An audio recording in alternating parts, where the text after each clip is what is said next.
Good morning. Welcome to Uniper, to our annual results press conference. Before we start, allow me to, first of all, give you some information concerning your own safety. The emergency exits to the left and to the right are, if there is an alarm, then please proceed calmly to the meeting point outside of the building. My name is Luis Ramos. I'm head of communications, and I will moderate today's event. Thank you for coming here this morning. Some of you have traveled a long distance. Welcome also to everyone who are joining us online. This is an international conference. We have both German and English speakers, and we will have simultaneous translation in either direction. In the Q&A session at the end, you will be able to ask your questions either in German or English, and it will be translated straight away. You can select in which language do you want to follow the conference, and you have to press the keys 0 and 1 to register for asking your questions. The operator will guide you. Thank you. With me on the panel here this morning is the entire board. Andreas Schierenbeck, the CEO. Next to him is Sascha Bibert, our CFO. And then David Bryson, operations board member, and Keith Martin, head of commercial operations, and also board member. We will start with Sascha Bibert, and Andreas Schierenbeck will talk about the results of 2019 and then explain the strategy and the equity story for the new Uniper. Andreas Schierenbeck, the floor is yours. Thank you, Luis. Ladies and gentlemen, whether you are here physically present or in Düsseldorf or following us online, it's great that you've taken the time to hear what you, how 2019 has been. So we will provide the details of that, and also concerning our future steps. How do we want to shape the energy transition? This is what we'll focus on over the coming minutes. Let's start with the story. What's been the story so far? You see on this slide here where we're coming from. Our today's strong market position is the result of hard work and of delivering what we've promised. In the first phase, the costs and the portfolios were optimized, the balance sheet and the rating and the performance were improved, and the company's strategy was continually improved. Uniper has thus earned credibility and trust with the customers, the business partners, and also the shareholders.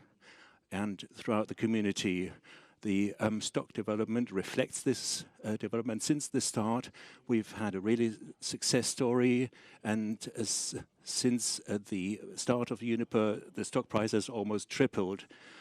These are very impressive numbers. There are other impressive numbers as well. 82 nationalities are represented in our workforce. We have a low staff turnover of less than 5%, a sickness rate of less than 3%. And as far as occupational safety is concerned, we have a TRIF factor of less than 1.5. That's 1.5 occupational accidents per 1 million hours worked. That's pretty good for the industry. Also, carbon emissions have been reduced significantly. Between 2016 and 2019, we have reduced carbon emissions from 74 million to 47 million tons of CO2. And looking forward, we will accelerate this even further. For this purpose, at the board and also the colleagues across the company, we have with them set the strategic course. Now, looking at 2019, it's been a very successful financial year with many successful developments. If we look at the performance, and Sascha Bibert will come to these in more detail, we have fully achieved our targets. Adjusted EBIT is 863 million. That's almost the level of the previous year. That's at the upper range.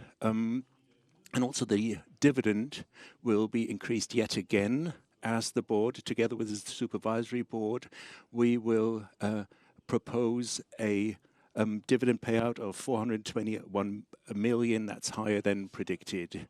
But I will leave the details to Sascha in a minute. Now, coming to portfolio and strategy. At operational level, we have seen very positive developments in Germany. We have now had the long-anticipated coal phase-out law, which was discussed for a long time, and which was then adopted in the first half of 2020. Now we know the situation and what this holds in stock for us. Despite all criticism, we think this is a good compromise. It offers planning certainty and gives us new scope for action. In parallel, we have our own ambitious plan to end coal-fired generation until 2025.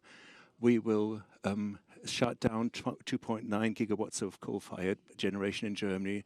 The commissioning of our modern coal-fired power plant in Datteln, which is a key part of our plans, is making good progress. Synchronization with a high-voltage grid already took place in December last year. Yesterday, for the first time, we achieved high load. That's 1,100 megawatts, as was planned for the power plant. So this was achieved yesterday. With the communication, with our recent communication that we will sell Schkopau, we will end lignite power generation. And you will probably say, now, why are we selling it? And why aren't we converting it ourselves? We've tried to convert lignite to gas in Schkopau, probably even hydrogen, but there was political resistance. So now the open cast mining operation and the power plant will continue their operation until 2034. So we have secured the rights of our employees as part of this disposal.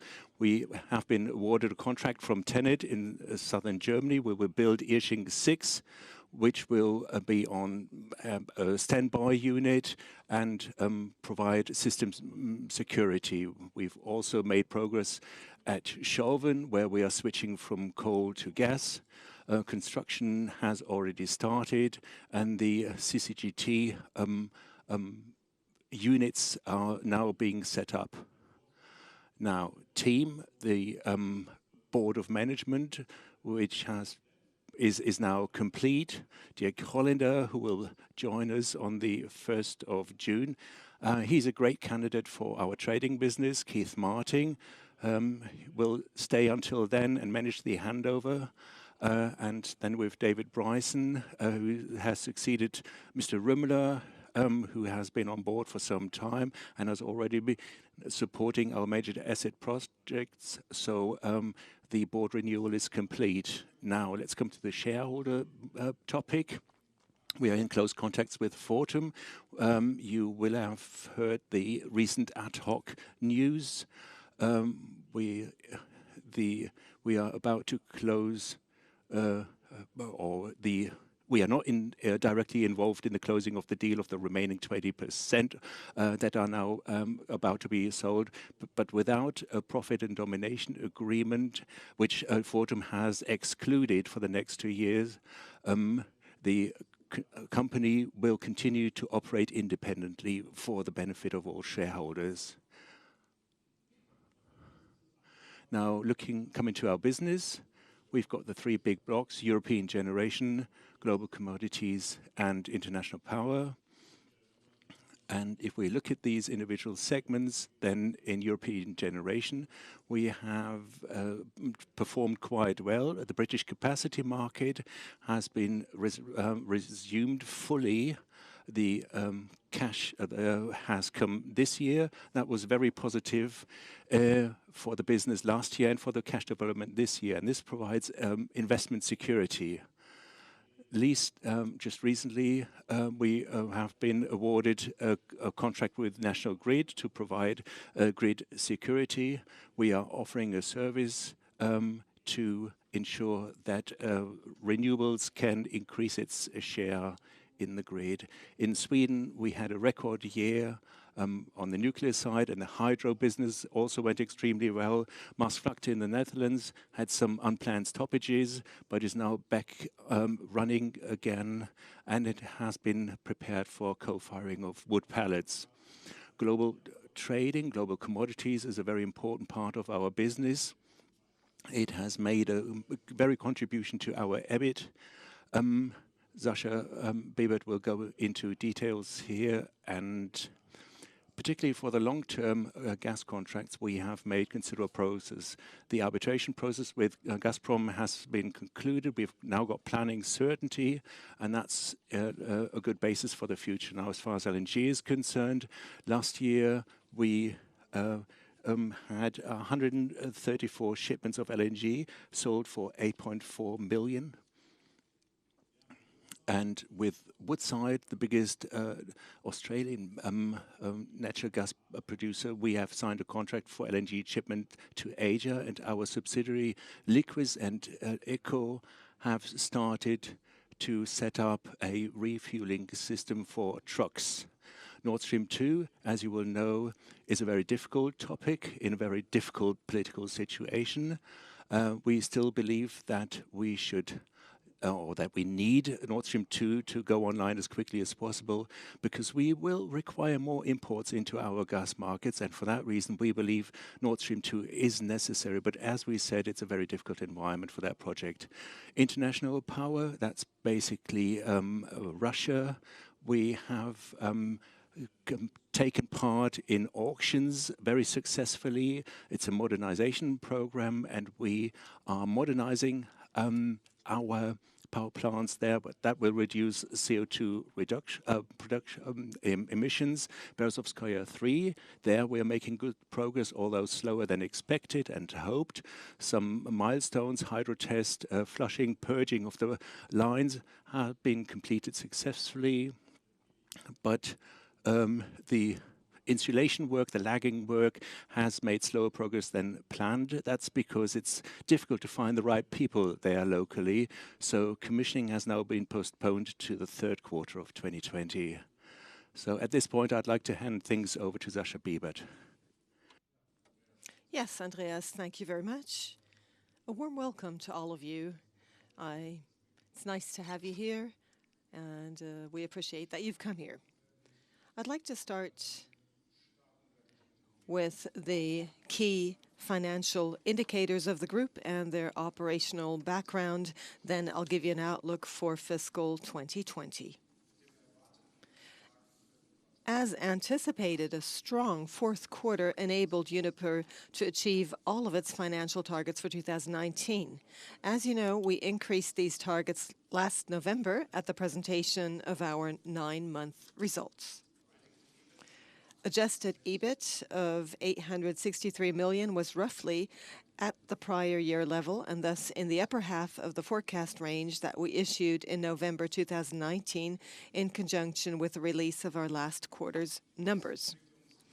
Most of the developments are likely familiar to you. Earnings were adversely affected by the non-recurrence of a number of positive one-off items recorded in 2018 and by temporary production outages in the first 4 months of the year at Unit 2 of Ringhals's nuclear power stations in Sweden, in which we have a minority stake, as well as the unavailability of Maasvlakte 3, our coal-fired power plant in the Netherlands. Provisions for asset retirement obligations at our nuclear energy business in Sweden, resulting from a new estimate by the Swedish Nuclear Fuel and Waste Management Company, were an additional negative factor.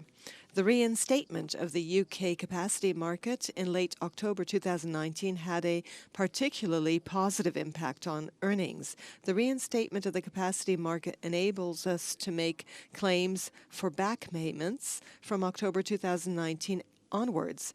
This effect amounts to 150 million euros, but also includes suspended payments of around 30 million euros for the fourth quarter of 2018.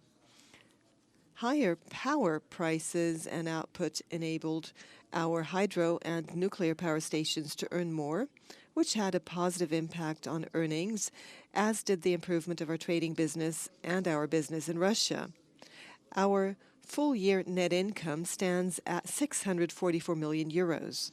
The increase relative to the prior year, in which we recorded a net loss of 442 million euros, is attributable, alongside the aforementioned items in our adjusted EBIT performance, primarily to positive effects from the marking to market of the commodity derivatives that we use to hedge our power and gas business from price fluctuations.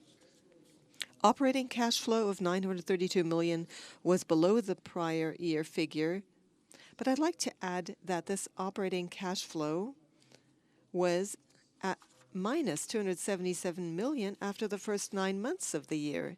So the anticipated strong fourth quarter led to a significant increase. The fact that this figure is nevertheless below that of the prior year is mainly attributable to a reduction in gas withdrawal from our gas storage facilities in the first quarter of 2019 due to the market factors and an increase in working capital.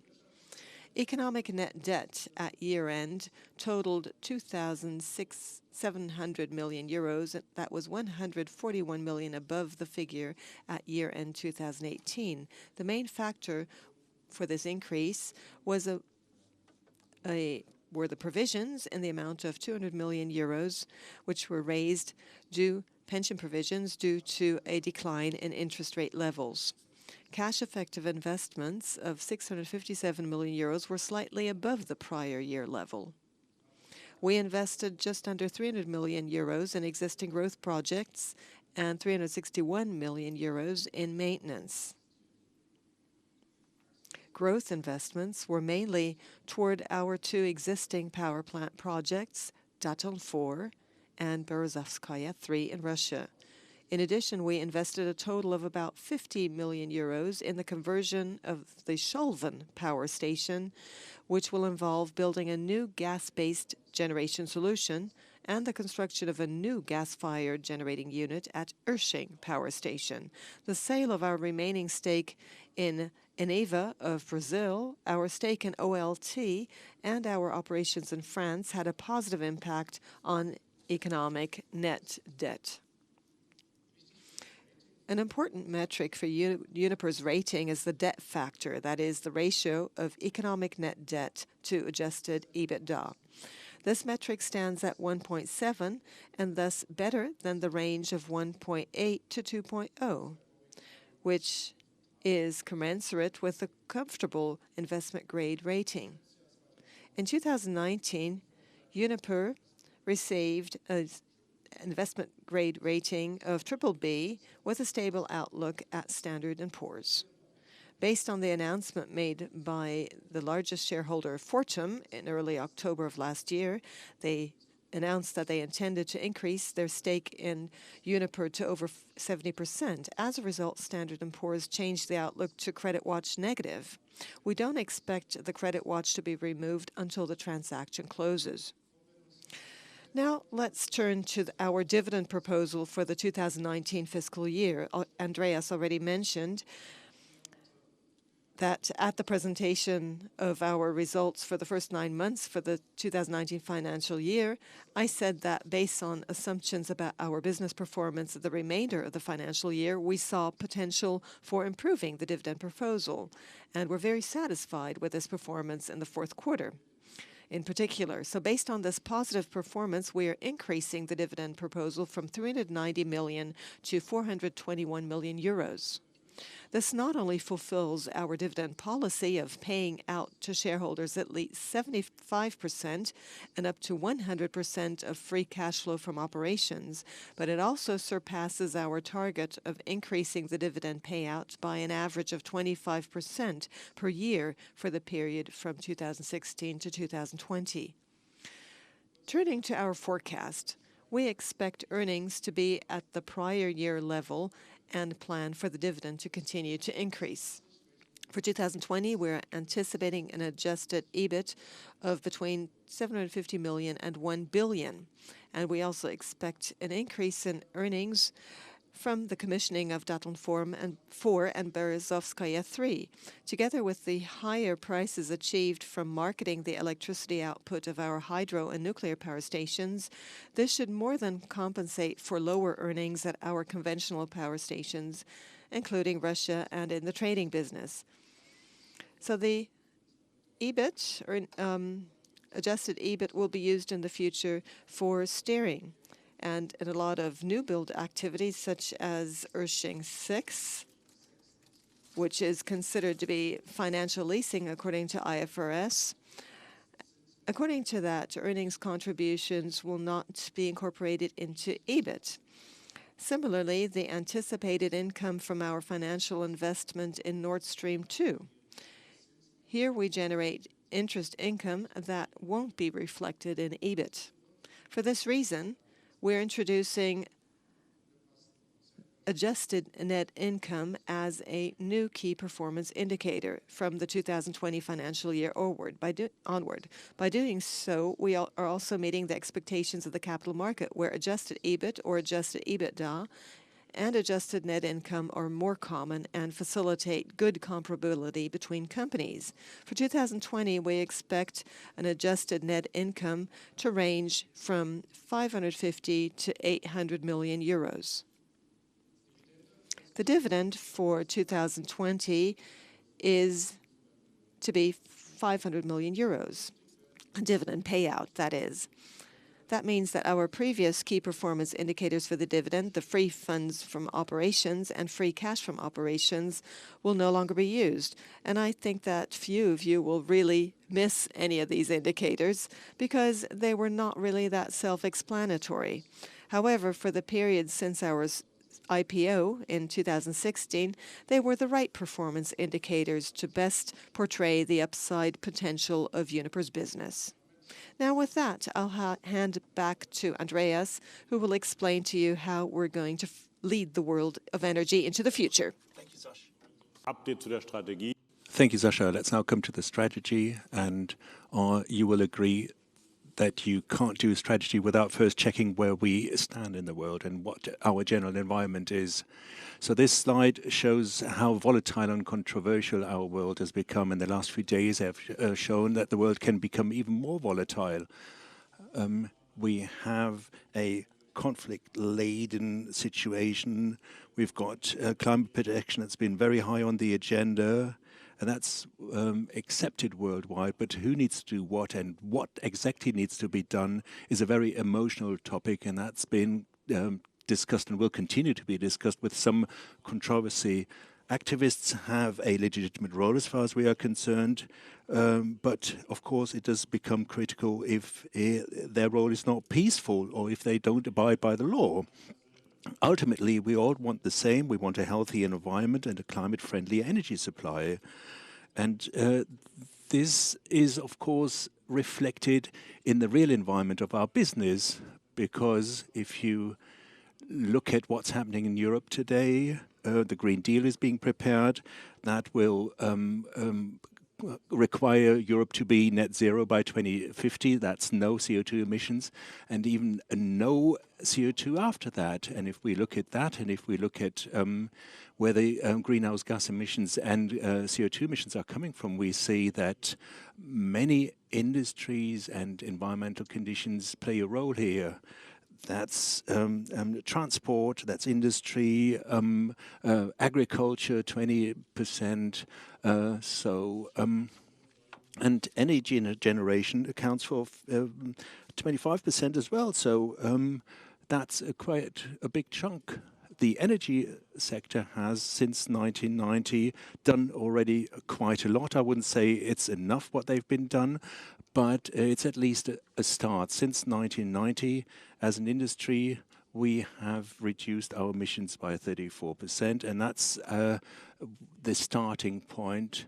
This is where we have to become better, and this is where we want to show today what our contribution to this development can be. On the other side, there are also global trends which affect all of us. One is global population, the growing population all over the world, a dramatic growth. That is a fact we need to accept. So global population will increase by at least 20% over the coming decade. And since most people move to the cities and there's an urbanization trend, we also see that energy requirements in the individual segments, buildings, for example, will increase by 60%. Transport will more than quadruple over the coming years, and industry requirements will increase by almost 50% because more people in cities means more energy demand. So global primary energy demand is going up. We are seeing that, and there are studies that supporting that. They are seeing a 23% increase. Global gas demand will increase by almost 40%, and the demand for electricity across the world will increase by 55%. Now, how does that fit in with becoming carbon-free? That's an interesting question. We need more energy, more primary energy, more electrical energy, and at the same time, less CO2. That's our requirement for our industry and also for us. So we have to face up to this challenge and find solutions and show paths that allow us to implement this. Now, if we look at Uniper in terms of production capacity, what we have already today, then I'd say you see here on this slide that we already have 17.4 gigawatts of gas capacity, coal, and lignite is roughly 9.2 gigawatts in total, nuclear 1.4, hydro power stations 3.6 gigawatts, and others are 2.8 gigawatts. So hydro and nuclear are already CO2 free. So the look outside in from Uniper is that Uniper has a high share of dirty power, but our share of CO2-free generation isn't that low. And with the coal phase-out, this picture which you're seeing today will, of course, change. The distribution among the fields will change. Gas will see a significant increase. That's due to the fact that we will systematically convert our hard coal and lignite power stations that will be shut down. And this will automatically increase the share of gas in our portfolio. Now, the question is, what does that mean for our CO2 footprint? And you need to see the CO2 footprint by looking at where we stand today. The framework for Europe is different than for global gas, our international business, also international generation. Here in this picture, you see what would happen if we were to do nothing and just keep our portfolio as it is. We commission Datteln, we operate our coal-fired power plants as before. Then the carbon footprint would be as shown here. But the path we have now decided to go by phasing out lignite and phasing out hard coal and only run Datteln until the end of 2035 or 38, this output will reduce. Our carbon footprint will come down significantly. Until 2035, we will try to become carbon neutral. That does not mean that we won't be emitting any CO2. If we have the technologies until then that will allow us to do that, we will do it as well. If not, we will compensate our CO2 emissions. The technologies to phase out CO2 has already been tested. At the moment, the environmental conditions, particularly the financial conditions, do not make these technologies economically viable. Our objective to become carbon neutral by 2035 is one target. At the same time, we have global commodities, our gas business, be it pipeline gas or LNG. Here, the CO2 emissions don't affect us directly. We trade in gas, and when the customer uses it to produce power, that's where the CO2 is produced, and we will work together with our customers to see what can be done to reduce carbon emissions, what can be done in terms of hydro. This is something that will come up, and that's a different segment of the exposure. International power, which is basically Russia. The legal framework is a totally different one, of course. Unlike the United States, who have left the Paris Climate Accord. We are abiding by it, and yet there are no incentives there to save CO2 emissions. But here too, we are making our contributions to reduce carbon emissions. We are participating in tenders to modernize old power plants, which will then later on emit much less CO2. And we've been doing that for some time already.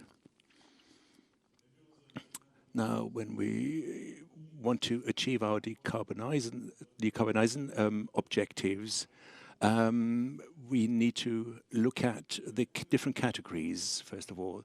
Coal generation, or everything to do with coal generation. There we have clear exit paths. We've communicated them. We know which assets will be decommissioned when.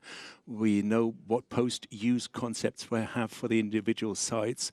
And we know what will remain in our carbon balance. In the long term, that will be Datteln 4 and Berezovskaya 3 or Berezovskaya, which won't be converted to another fuel. In the gas business, gas business today accounts for 60% of our earnings. Here we want to grow, but we have to work actively on decarbonization here as well in order to achieve our targets. But here too, the current infrastructure, the competences we have, and the partnership are the perfect basis for achieving this, because trading requires the demand to be there in the first place. The last part is the simplest one, because this part is already carbon-free. Generation from hydropower plants, from nuclear power plants, that already accounts for 25% of our power generation. Let's look at coal, or the coal phase-out or coal generation more closely. Here you see where we have coal-fired units in Europe and how they will develop. Coal phase-out in Germany has now been passed into law. The framework is being discussed, but on this basis, on the path we have selected, we will phase out our plants until 2025, except Datteln. So that will reduce emissions by roughly 40%. Netherlands have adopted a coal phase-out law, and there the phase-out will happen until 2029. We see that critically. The Maasvlakte power plant, Maasvlakte 3, is a very modern power plant, and we haven't earned our money there yet, our investment, and shutting that down without any compensation is something we see very critically. Also in the UK, there is a coal phase-out law. There, they are working on phasing out coal-fired power generation until 2024/2025. But of course, we see opportunities as well. Opportunities to continue to use our brownfield sites. All of our sites are located at strategically important sites, access to grids, to gas pipelines, to industry. And we want to further develop our sites, and because also we have commitments towards our employees, towards our workforce, to keep jobs and develop our business model. So for Redcliffe and for Maasvlakte, we already have master plans what we can do at these sites. With the management at Stauring, we have developed projects as to see what we can do there. So there, a new cogen unit will be planned. Maybe a data center could be built there as well, because the location is close to Frankfurt, where a lot of data lines converge. Data centers are much needed. They require power, they require space, and we can offer all that. So we see opportunities to further develop these business and continue use these sites going forward. And of course, convert coal-fired generation to gas-fired generation units. Or converting is the wrong word. It's rebuilding these sites basically. Coal-fired generation will be stopped or switched to gas-fired generation to produce both electrical energy but also heat for the local industry. Now, coming to gas generation. Today, in Europe, we require roughly 430 billion cubic meters of gas. Over the coming years and decades, the demand will continue relatively flat, but there will be shifts. The demand overall will remain constant, but European generation is in decline. Groningen in the Netherlands. That will happen very quickly, and also we will receiving less gas from Scandinavia than in the past. So by 2042, the share of imports will increase significantly. It will be an increase of roughly 170 billion cubic meters. That needs to be imported. Nord Stream has a full capacity of 55 billion cubic meters. So, and once Nord Stream 2 is completed, there will still be quite a considerable gap, and that can only be closed by LNGs or from other sources. And that's one reason why we are further developing our Wilhelmshaven site for an LNG terminal. Uniper is an important player in the gas business. We support or secure supplies with pipeline gas and LNG. We import roughly 400 terawatt hours of gas every year. And with 8 billion cubic meters, we are the biggest gas storage facility operator in Germany and the third biggest in Europe. But we are also one of the pioneers in decarbonizing gas. So that's nothing new for us. And since we are spread across all phases of the value chain, we are ideally positioned to say and define our role and define our commitment as a financial partner into Nord Stream 2 and also in Wilhelmshaven, for example. The current power plant portfolio that we have, there we will switch to gas and earn higher margins with gas. And the higher feed-in of renewables into the grid in Europe and Germany will be a challenge. In Germany, we want more than 60% of our demand to be renewables-based. It's difficult to run grids if the renewables share is more than 30, 40 or 50%. Then there are challenges on the technical sides for which we as Uniper can offer solutions. There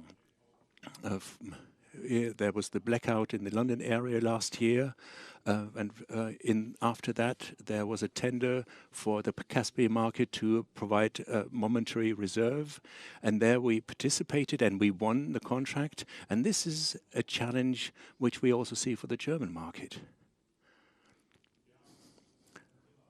Coming to hydrogen, we have a history like no other company in Germany in the energy sector.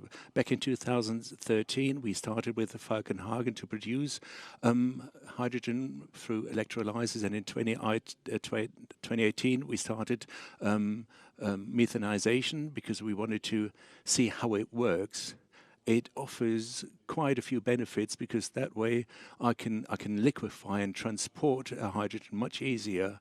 So Falkenhagen has been up and running for some years. In Hamburg, we have had a project since 2015 where we transport hydrogen for sector coupling, and this is crucial. It's a prerequisite for the hydrogen industry because converting electricity to hydrogen and then back to electricity is not very economically viable. In our living lab in Bad Lauchstädt, we have started with partners to plan to produce hydrogen from a nearby wind farm. And this will then be fed into a cavern storage facility, and then it will be withdrawn as needed to be supplied to the industry as and when required. That's a typical example of sector coupling. At the same time, our turbines, which we've installed as Uniper in our portfolio, are already capable, or most of them are capable to transport or deal with hydrogen. It starts with low percentages, 30, and can go up to as much as 100%. A turbine itself is one thing, but an entire power plant is something else. And that cannot be done in a single day, such a conversion, but the gas turbines themselves are capable of handling hydrogen, and the conversion to higher hydrogen levels will then prepare us for the future. But we're already seeing here with this sector coupling that if we want to drive the energy revolution actively, if we want to move into hydrogen to sustainably reduce our carbon footprint, then that cannot simply be done alone It can only be done in collaboration with our industrial partners, whom we work with in our projects, and it can only work if there are customers who are prepared to pay the prices and take the products. And it only works if the government and if society sets the framework that allows that to happen. At this point in time, hydrogen is not economically viable. We need some incentives for investment, as in solar and wind, to see the first wave happening until we get the economies of scale.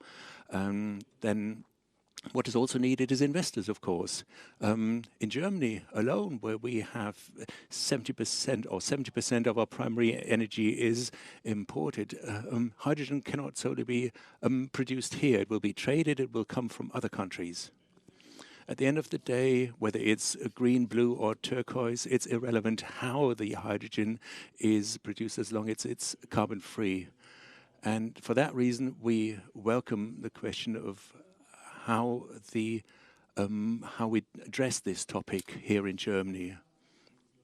If we look at the last part, the CO2-free production, we see that we do already have a basis. We have our hydro units and our nuclear power plants are already producing carbon-free electricity, and we will see where this can be optimized and improved. On the other side, we are also seeing another field where we can develop further and grow. Over the coming years, there will be more and more solar farms and wind farms that will have to do without subsidies. In the center of this slide, you see that the non-subsidized solar and wind industry will grow massively. That will, of course, create opportunities for us to participate here. In the past, the framework was created with the subsidies that made it easy, the energy didn't have to be actively marketed in the market, but now the setup is a different one for developers, and that's where we can play a part. We already have roughly 1 gigawatt of solar and wind power in Germany under contracts through PPAs, power purchase agreements, and where we take the energy, help them with financing and marketing the energy, and allow carbon-free generation that way. All of that is all well and good, but money will be required, of course, not just for the dividends, but also for the growth going forward. And what you see here is how we plan to allocate a dividend and growth capital. We will continue our strong dividend policy. As Sascha Bibert said, we will give an outlook how we will steer this process with a change of the KPIs in our books. We can give certain guidance there, but we will also provide capital for new growth, to invest in new projects that will contribute to carbon reductions and at the same time allow us to reliably pay our dividends. That's our strategy. With the phase out of the big projects, Datteln 4 and Berezovskaya, we do of course have capital to invest here going forward. So over the coming years, from 2020 to 2022, we will invest roughly 2.7 billion, and 25% of that will be for the current projects, Datteln 4 and Berezovskaya, which will continue for some time to come until the power plants are complete. But 75% our investments in CAPEX will be, that's 1.5 billion, that will be invested in new growth. We already have some projects there, Irsching 6, for example, or Schierenbeck, as already mentioned, or the Russian modernization projects, or the developments in the UK which require investments. But this gives us further growth to continue our investment story and our growth story. But to have growth capital is all well and good, but how do you allocate it? There should be competition for CAPEX projects in every company, and you need to look at the numbers to see if they add up. Of course, with every project, we have decided that we will take a close look at carbon emissions as well when we decide projects. So we first of all check whether it fits in with our expertise, whether it fits in with the finances, the payback and the profits that are generated, and does it fit in with our target to reduce carbon emissions. And these objectives will be the guideline for all of our investment projects.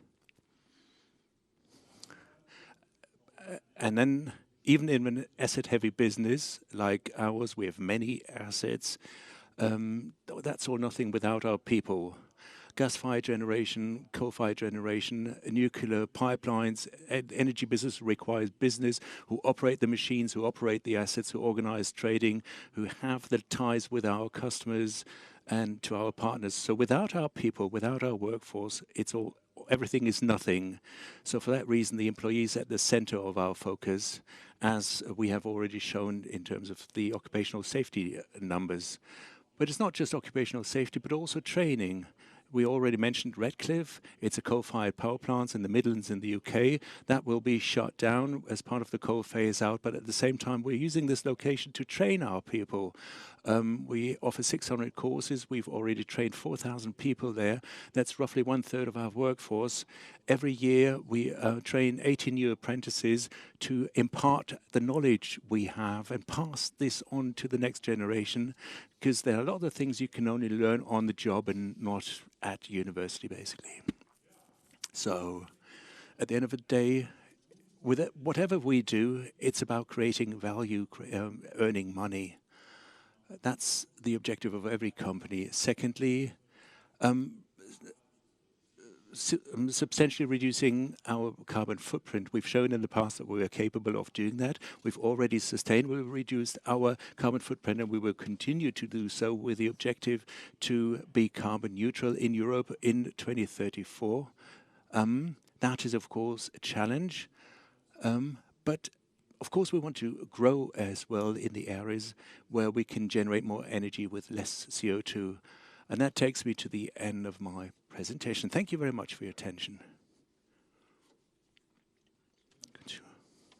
Thank you very much, Mr. Schierenbeck, Mr. Bibert. Thank you for your presentations. Now we're going to start the Q&A session. You can speak in English or in German. Reporters from outside Germany here with us today, as well as online. So you can both use English or German, as you wish. We have eine erste Frage. A first question.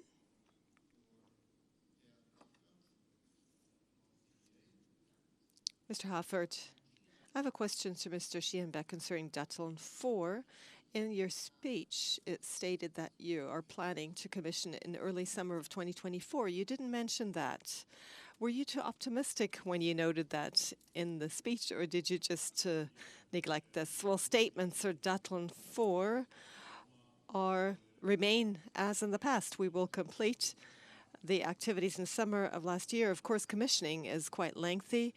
We had one repair. We coordinated the high voltage networks, we coordinated the energy, sold energy. Now we're doing acceptance tests. We are doing network grid tests together with the TSO, and we're testing all the aggregates. And only once all the tests have been passed, we are going to have the COD. It can be earlier, it can also be later. I know that commissioning can still have a lot of things that you do not expect, and but quality has priority over speed, and so it will be in early summer. Very good.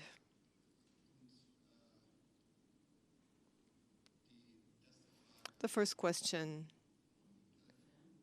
over the phone, Mrs. Booley.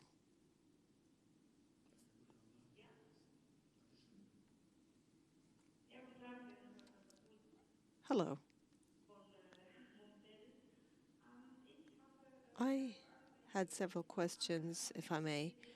I'd like to start with the movements in the market that we saw yesterday over the past weeks.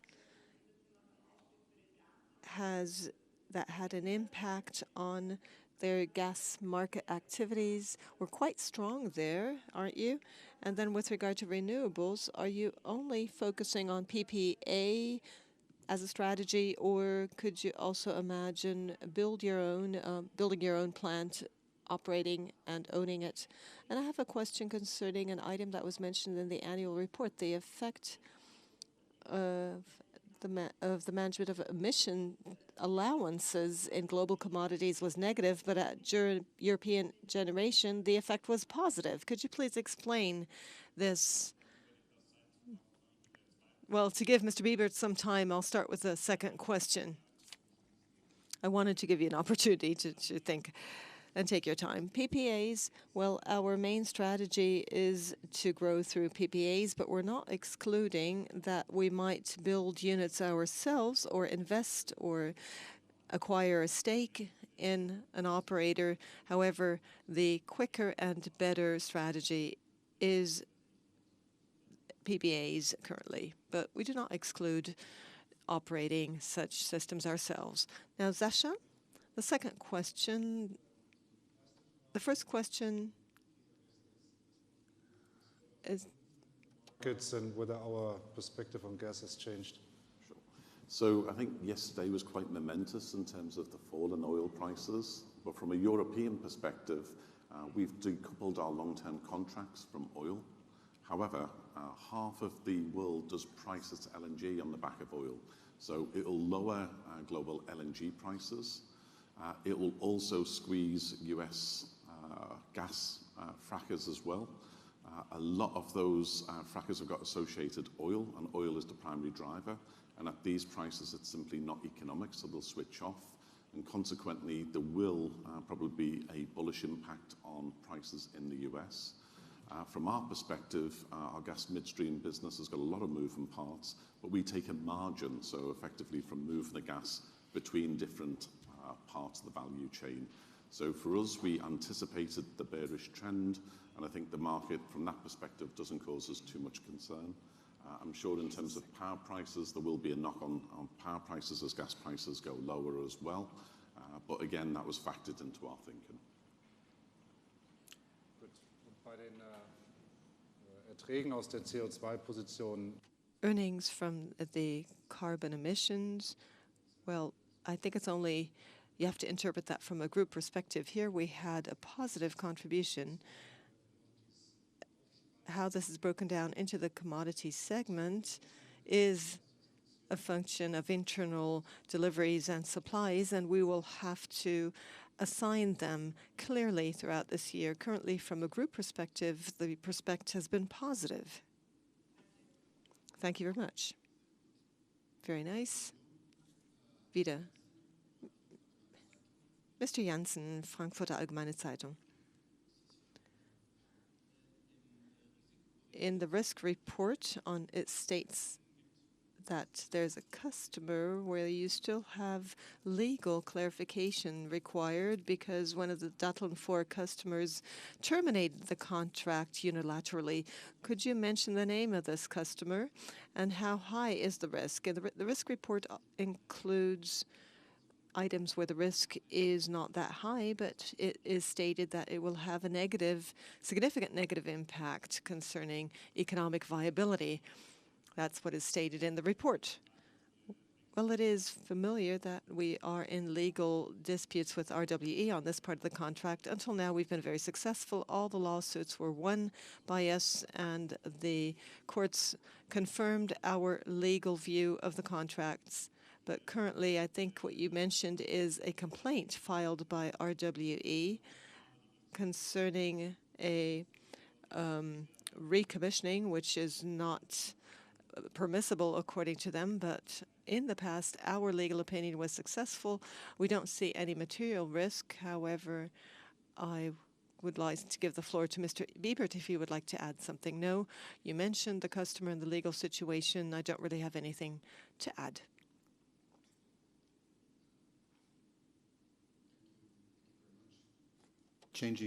Shifting language again.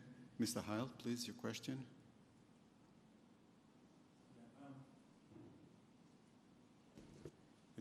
You have to press the button. It's okay. Okay, so now, yeah. Junior Ross from the Energy Industry Times. A question for you, Andreas, and perhaps for you as well, Sascha. As it stands, the operating life of Datteln 4 will be roughly, 10 to 15 years, which is relatively short for a coal-fired plant. With that in mind, do you have or do you foresee a point at which you will convert that to gas? And if not, can you still make your money back in that short time to closure? Well, you're right. We are, of course, not so happy about the short time Datteln 4 will produce. It's a modern plant that's just going online. Normally, we're building these assets for 40 years or even longer. So 18 years or maybe 18 years is not a very long time. So from that point of view, that's definitely a true statement. I will leave Sascha to the question if and how we earn your money back. It's definitely not dragging on us. So from that point of view, that's why we're pushing for that as well. On the other hand, a coal-fired plant you cannot convert to gas. Actually, it's not feasible. You can use the location, but actually it's a complete new build. But on the other hand, we have played with CCS already in the past with our assets. We have had some projects. So if there's a possibility or technology in a couple of years, and David is looking into that, to get the CO2 away, then of course that would be a viable option. Still 18 years from now. Well, thank you for your question. I think the consideration whether we earn our money back is a relative one. When it comes to the original investment that we have made, at least our assumptions in the books is that we will not earn that money because we impaired the asset down to a new level. Obviously, starting from that level, our assumption must be that we earn that money, otherwise we couldn't keep that value. So we will not earn the original investment sum, but we are comfortable with the current book value. I think it's worth to mention probably that the history of Datteln is a very interesting one. And it's not only the shortened production time which we are facing now, which was a problem. There was a big construction stop. There were other issues in between which have definitely driven up the cost to a level where you can hardly distinguish between what would be the real construction cost of that asset and what was reality. Thank you very much. Shifting language again. Frau Höning from Rheinische Post, bitte. Ja, vielen Dank. Rheinische Post, Frau Höing.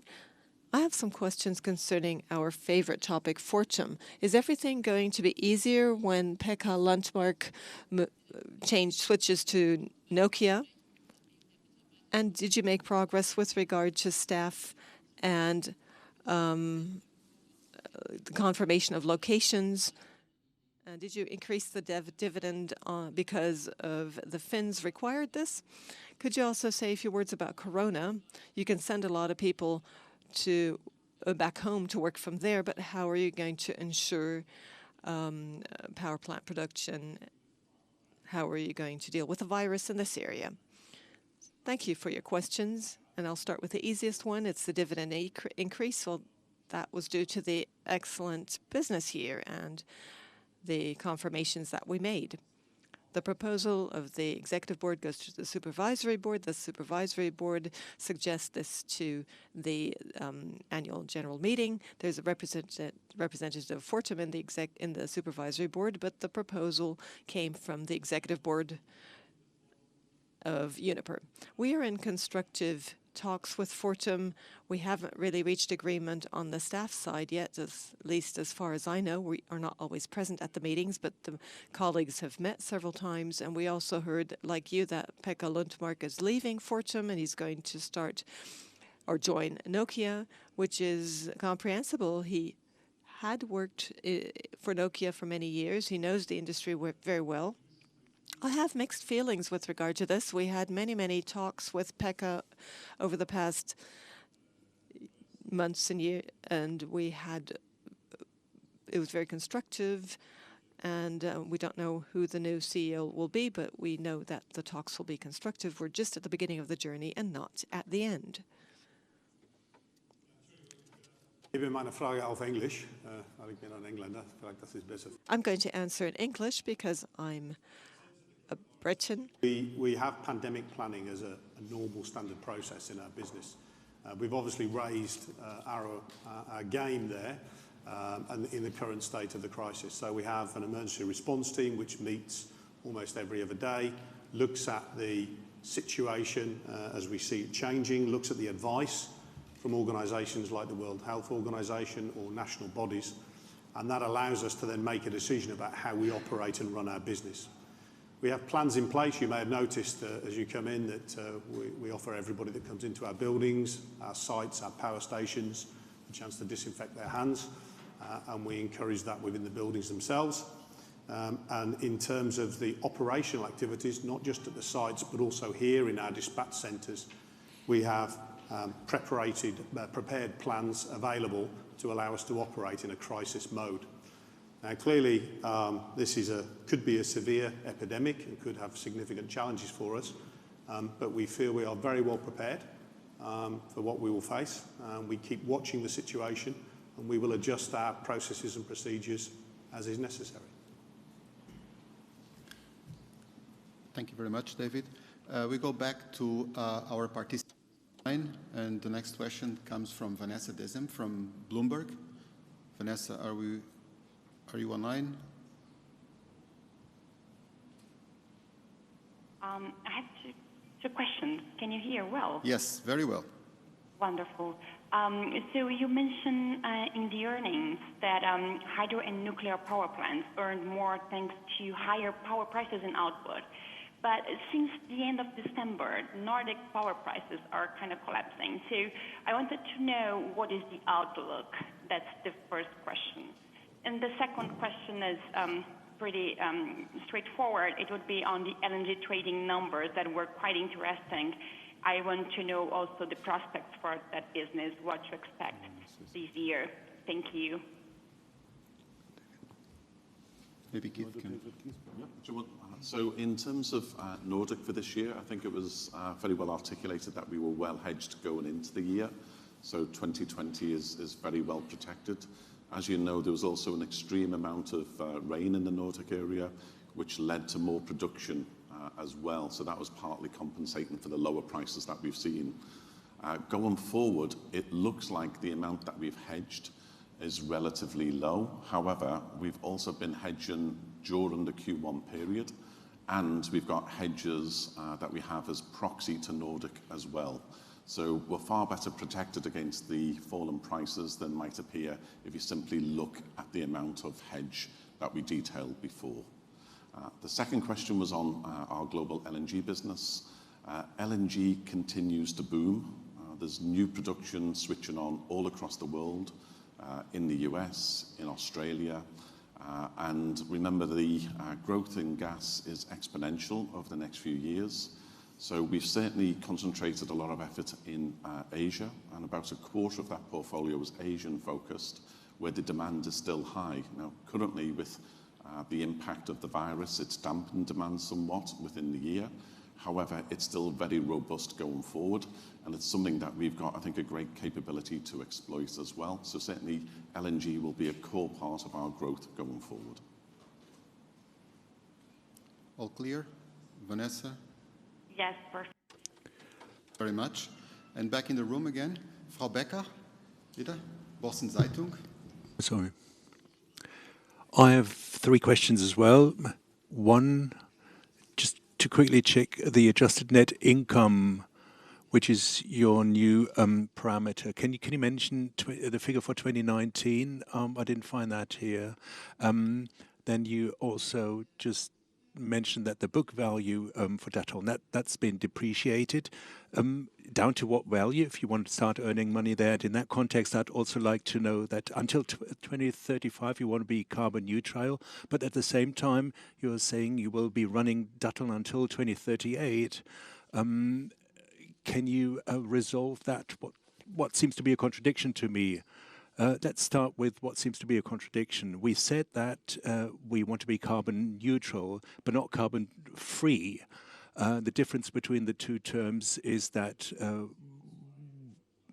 with carbon neutrality, we will compensate our carbon emissions. There are legal certificates available, instruments available for that. You can do that with, you can work with CCS, other technologies, other instruments. Since we do not know what tools will be available in 2035, whether it's new technologies or whether CCS will be viable until then, or whether there are other means, we said this is the value we commit to.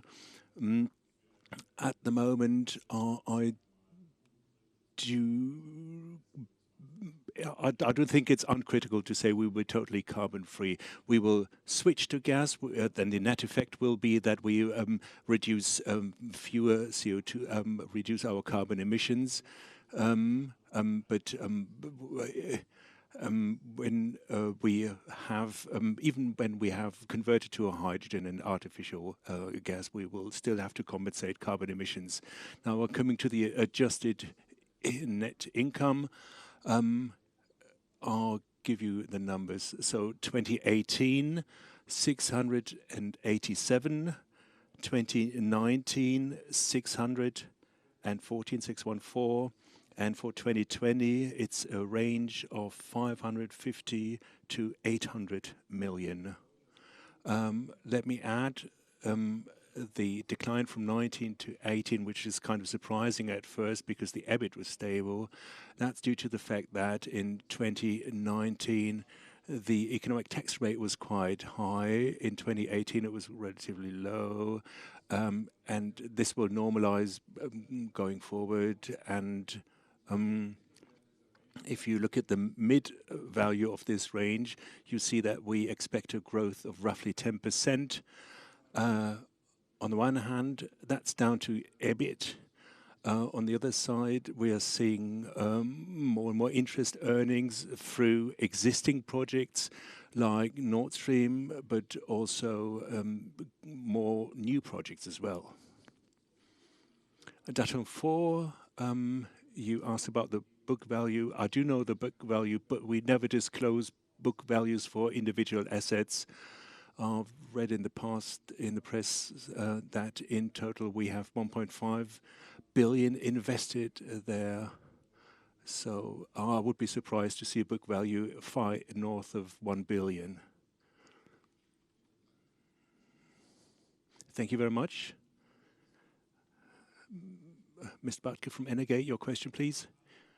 I think there are basically three questions I have. First of all, I'd like to come back to the renewables, which you mentioned.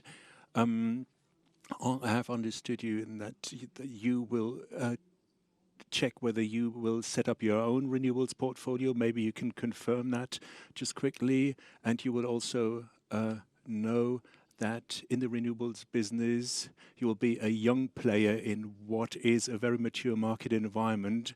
There are people or companies who have been in this business for decades. So against that backdrop, what potential do you see in that area? You're talking about PPAs, but there are other players who have been in this business for quite a while.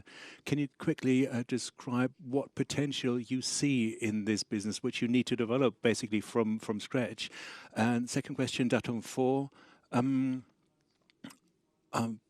Let me be a little polemic. Climate neutrality until 2035, you could achieve that much quicker if you weren't to operate Datteln 4. It must be clear to you that Datteln, your objective of climate neutrality, which you committed today, you can achieve that much more quickly if you were to go without this project in the first place. And what I'd also be interested in, what the EBIT contribution of Datteln 4 for the current business year is, and what you expect going forward. And my last question is green gas, hydrogen. I've heard that you plan to do a lot there. I would be grateful if you could be more specific. What does it mean you want to switch your gas portfolio in steps to green gas? What are the first steps you plan to make? And you talked about economic viability. That's quite a high hurdle to develop this business. What kind of horizon are you looking at in terms of achieving viability? Is it 5 years you expect until you have a return, or are you thinking in longer periods? Maybe you can give us your thoughts on that. So, a lot of questions. You will probably ask me again on some of those, whether I've given satisfactory answers to all. Let's start with the renewables. We already have renewables in our portfolio, and renewables is not just wind and solar, but also hydro. We have that in our portfolio. We know, of course, that the expansion options are restricted. Some of them have reached the maximum of their capacity. There are not many assets on the market that could be purchased. Now, looking at solar and renewables, wind in particular, you're right, we are not a player in that market, and we don't plan to become a big player there in a short space of time. You know the debate about the expansion of the wind business in Germany. It's a very controversial topic. It's not developing the way it should. But in the Nordic countries and in Scandinavia, Spain, and other countries as well, the expansion of wind and solar is still ongoing. You saw the potential on one of the slides. The potential, what's being built there in the old world of the subsidies.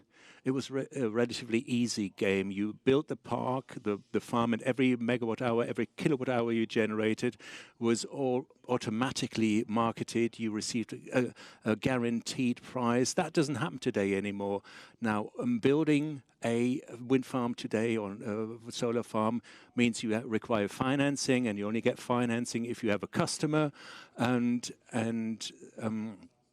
if you do without subsidies, you have to be a player on the energy market. Like any other player, you have to sell the electricity for tomorrow and make sure it's actually supplied. Otherwise, you'll pay a penalty.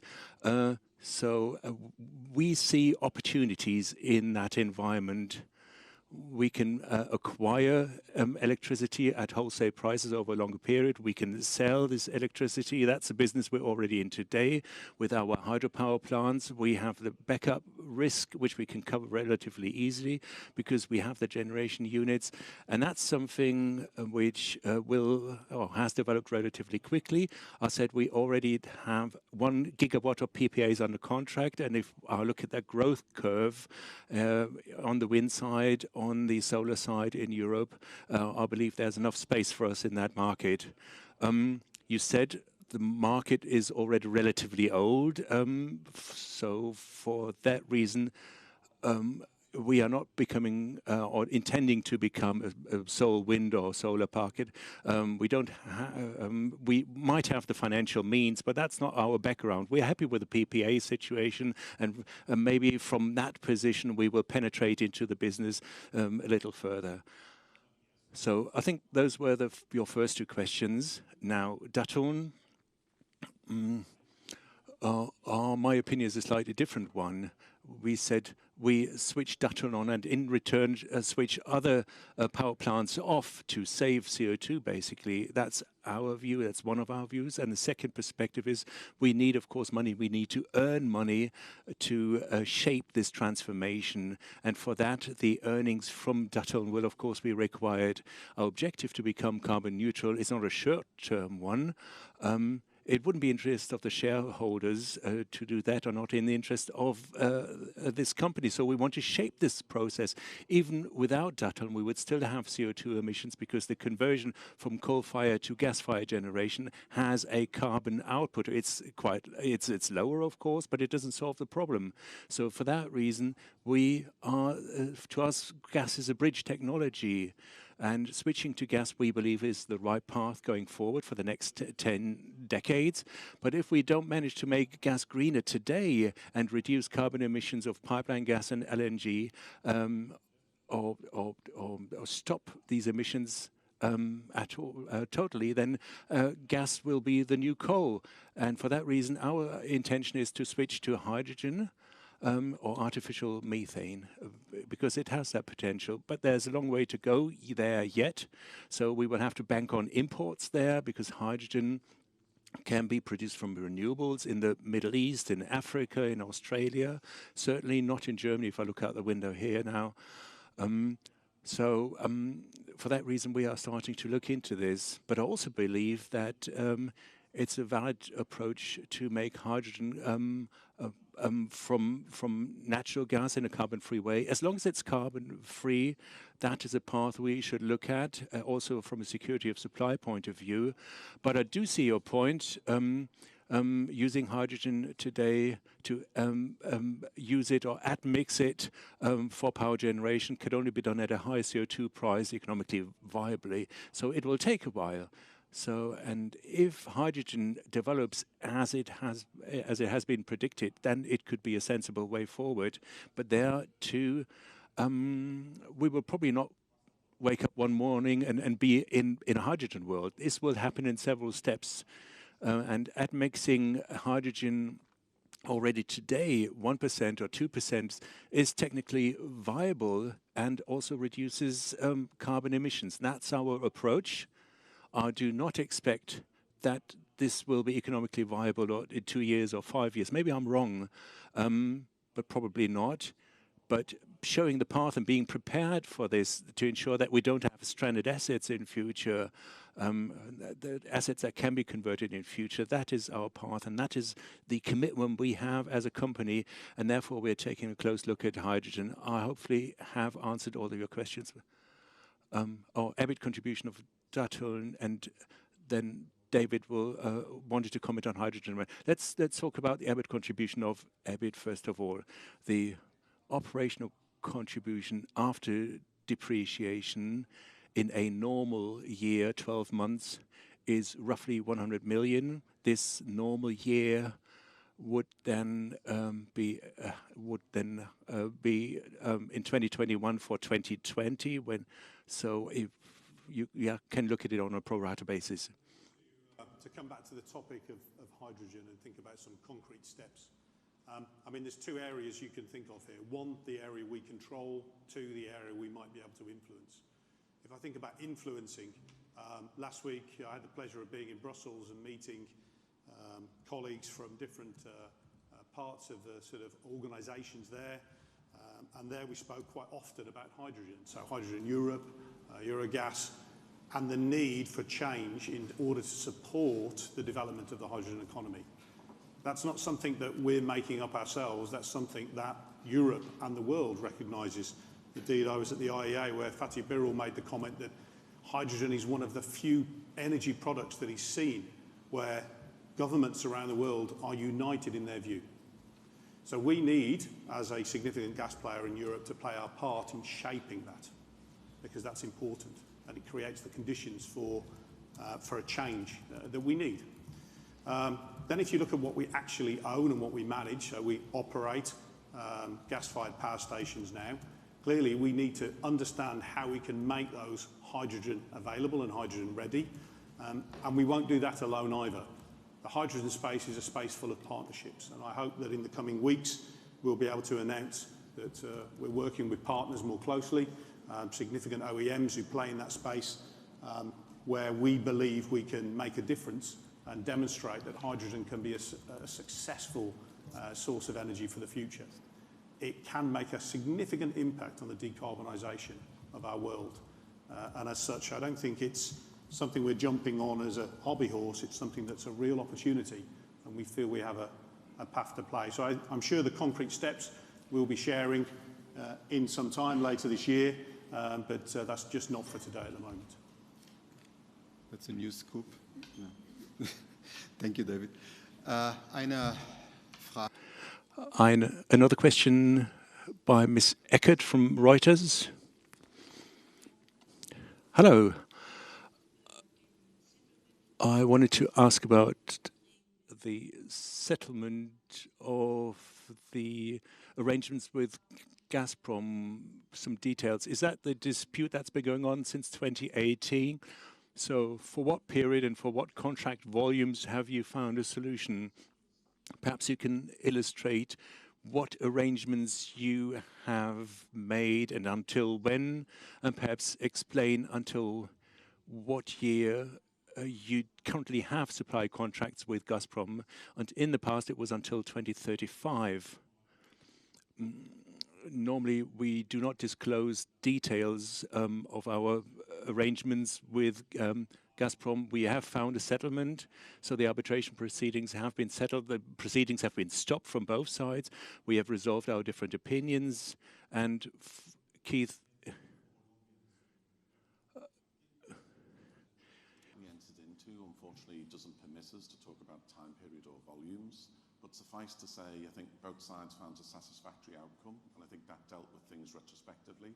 And I think in the partnership mode, and as you know, this is 50 years of receiving Russian gas in Germany, it serves us well for the future, and the prices are market reflective as well. And our long-term supply contracts, we have very long-term, several contracts. The main one runs until 2035, and the others are in the same order of magnitude.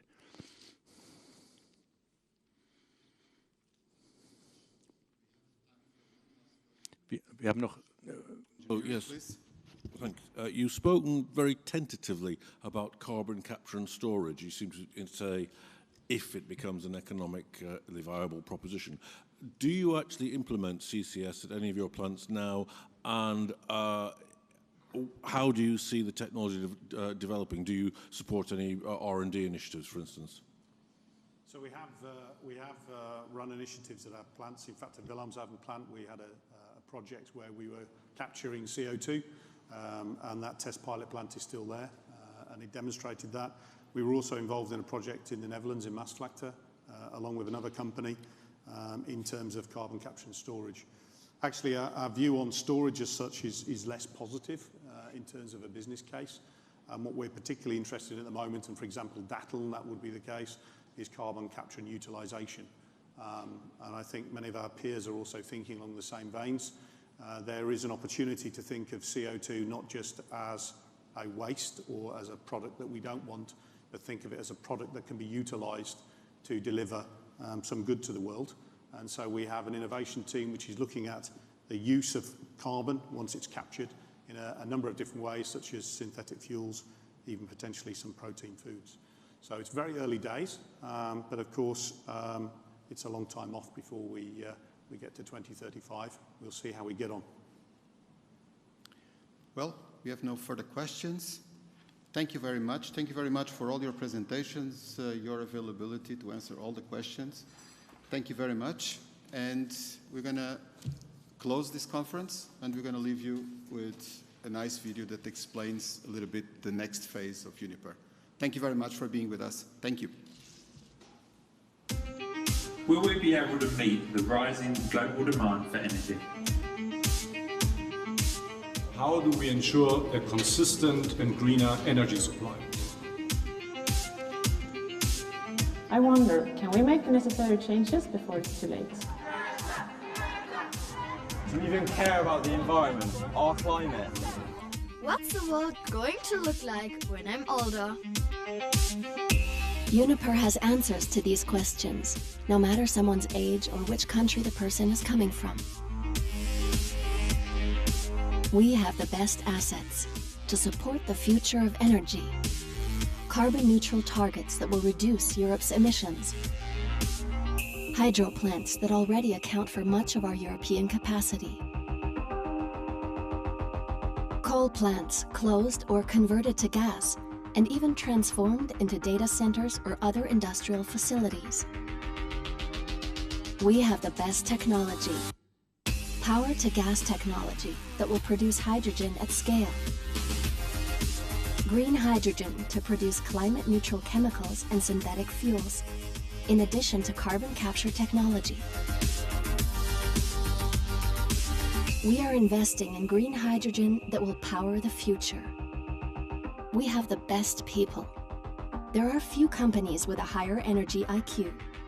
Uniper's people have always powered society, and they'll continue to do so. Our people have unrivaled knowledge, can develop simplified solutions. They will always be Uniper's biggest strength. We are the catalyst for transformation. We have all that it takes. But we need the other industries, customers, investors, governments, and NGOs together with us. The moment demands combined efforts. I hope there are always lots of animals for me to look at. I want to work at a company where I can make a difference to the planet. I want to see the future fuels become the new mainstream as quickly as possible. I want to contribute to a decarbonized Europe. I hope we seize the potential of this vital moment in history. Uniper. Empower energy evolution. And thank you very much. And we have lunch available for those of you that